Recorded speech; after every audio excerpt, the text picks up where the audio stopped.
Hi again!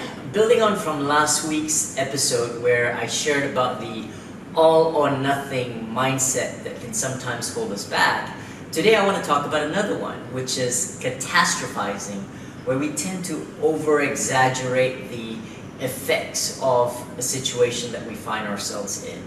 So for example, during a festive season, we might have someone say, "Oh, there's no possible way that I could turn down every single open house invitation that I receive. I must attend all these open house invitations and I must eat all the food, otherwise my friends are going to be upset with me and they're not going to be my friend anymore."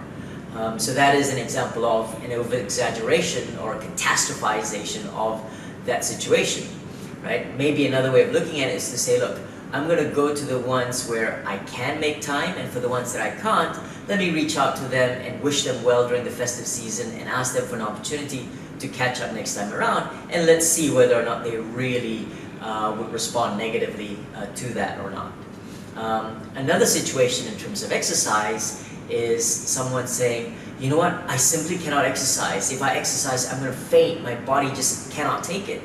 And this is more common than we might think, versus someone who says, you know what, I may get tired, my body might feel uncomfortable, I'm going to sweat and breathe heavily, but this is my body's way of adapting to a new regime of physical stress. So I'm going to take it one step at a time, and if I find myself in a situation where I cannot complete a full sentence, I'm going to start taking a break, and hopefully over time my body will adjust and adapt to this new workload.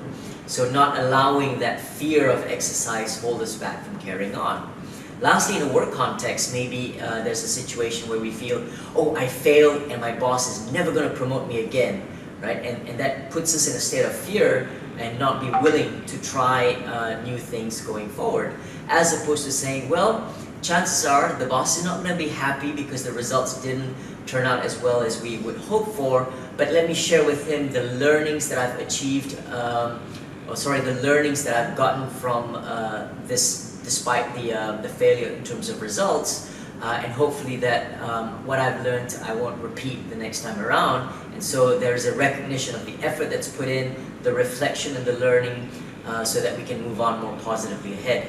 As a boss, I'm pretty sure I'll take that much more positively than someone who's just saying, I fail and I'm going to give up. So hopefully the catastrophizing mindset gives us some thoughts in terms of how simple mind frames can hold us back and stop us from continuing to pursue and overcome the typical obstacles that we will all face as we pursue our goals.